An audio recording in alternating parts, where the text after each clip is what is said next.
Major League Baseball is rallying around the fight against the deadly and so far incurable disease, ALS. Part of that effort involves a trip next week to Boston's Fenway Park for a Round Rock ALS patient.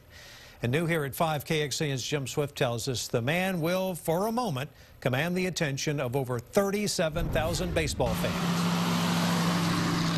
Mike Gillette is a 43-year-old man from Round Rock who is never happier than when he is behind the wheel of his Ford Mustang convertible, a car that is 3 years older than he is. Still, even with the car, happiness for Gillette has sometimes proved elusive lately. It absolutely was a complete whirlwind, tip your world upside down experience, and wouldn't wish it on anybody. Now, Gillette is a lifelong Boston Red Sox baseball fan.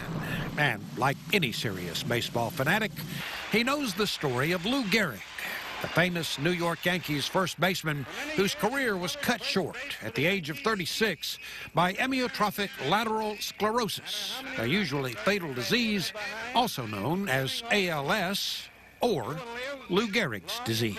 But Gillette and his wife, Libby, never dreamed the disease would smack a base hit right into the heart of their own home. It was horrible. We waited a little while before we told our kids, and you know, but then it comes to a point where you've got to sort of come out of it and do something or you go crazy. Ironically, Mike Gillette made up a bucket list of 50 things he wanted to do before he kicks the bucket.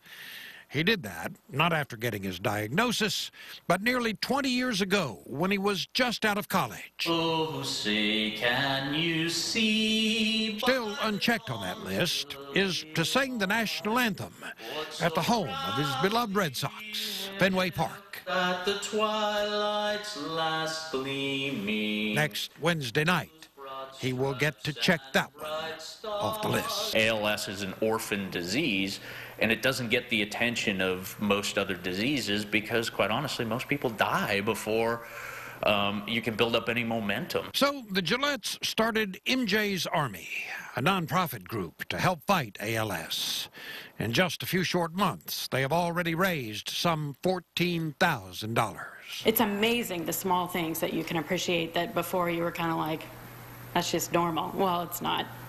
It's all good. Sound familiar? Today, I consider myself the luckiest man on the face of the earth.